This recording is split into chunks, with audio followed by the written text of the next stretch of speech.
I would love for you guys to talk about it because mental health इतना बड़ा एक issue है हमारी society का और मैं ये देख रहा हूँ observe कर रहा हूँ because हम लोग ड्रामे रिव्यू करते हैं जिस तरह का feedback अब आना शुरू हो गया है characters के actions को लेके और naturally जब वो trickle down करता है actors के ऊपर तो mental health के ऊपर बात करना मुझे लगता है बहुत ज़रूरी हो गया है.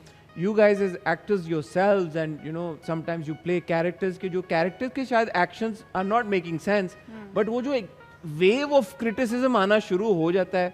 A, how you deal with it and B, what advice would you give to people who are embroiled in such kind of like commentary? No one has the right कि वो आपके कैरेक्टर के ऊपर आपकी ज़ात के ऊपर कमेंट करे. आप मेरी एक्टिंग की बुराई कर सकते हैं, अगर आपको मेरी पसंद नहीं आती है एक्टिंग इट्स फाइन, आपको मेरी फिल्म अच्छी नहीं लगी फाइन, बट आप मैं कैसी हूँ या मैं पर्सनल लाइफ में कैसी हूँ या मेरा किरदार कैसा है इसका किसी को कोई हक नहीं है बोलने का. और जो लोग इस तरह की चीज़ करते हैं उनको ये सोचना चाहिए कि अगर उनको भी इसी तरह के अल्फाज कोई बोले तो उनको कैसा लगेगा.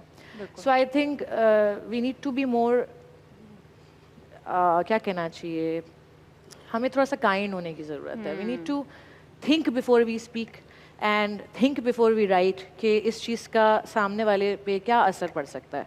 आप तो एक हैं, आपने कमेंट कर दिया, आपके जैसे ही 500 हैं जो उस एक इंसान के ऊपर ऐसे कमेंट्स कर रहे हैं. उनकी भी फैमिली है, उनके भी घर वाले हैं, इंसान हैं, इमोशंस हैं, और मेंटल हेल्थ है.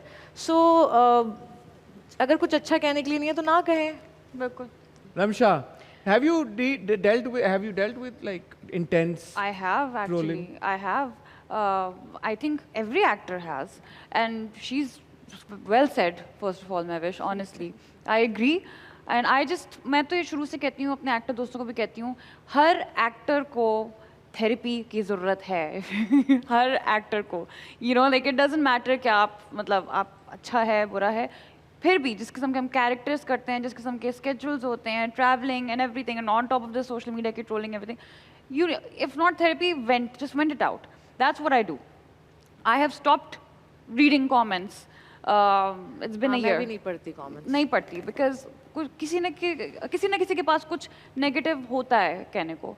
तो जैसे आपने बोला कि you know we should be more kind actually, and we should like the trolling I don't understand. आप ये देखें कि हम actors मतलब we're basically entertainers and हम काम कर रहे हैं. Exactly. हम अब आपकी कंट्री को we're making you proud. हम प्रेजेंट कर रहे हैं. And there is a reason कि आप लोग हैं इतने पॉपुलर और फेमस और लोग आपको फॉलो करते हैं, आपके साथ तस्वीरें भी खिंचाना चाहते हैं. तो समझ नहीं आती कि all of a sudden then why is there so much hate also? Why? But हमेशा ये देख लें, द रेशियो जो हेटर्स हैं उनका बड़ा छोटा सा रेशियो होता है और जो प्यार है वो बहुत बड़ा होता है. बट इंटेंसिटी आपको इम्पैक्ट उसका बहुत होता है. बिल्कुल होता है. कम भी होता है नेगेटिव, उसका इम्पैक्ट. एग्जैक्टली. आपका मतलब आपका दिल खराब हो जाता है कि मतलब यू नो कि ऐसा क्यों लोग कह रहे हैं. सबसे बड़ी बात है she is right. Constructive criticism अगर आप दे रहे हैं, ठीक है, दैट्स एक्टिंग पे आप दें, बिल्कुल दें, जो हम आपको जो हम लोग कर रहे होते हैं, ऑब्वियसली हमारा काम है. बट कैरेक्टर पे बात करना, ठीक है, और बात कहना, कोई इस तरह के आपको नेम कॉलिंग करना, exactly, just because we are actresses. It's like when you love yourself, when you're secure within yourself, nothing can harm you. Yeah. True. The reason why, I've stopped reading comments and everything, it's because, and if I do come across a negative comment, मुझे हंसी आती है because I know myself, you know, my friends know me, I value myself the most, and then I put others, you know, मैं अपने आप को पहले protect करती हूँ, and I don't let them get to me. If I read it, मैं हंसती हूँ. You guys don't know. You guys don't know me. I think that's the best way to go. Never let people get to you. Yeah.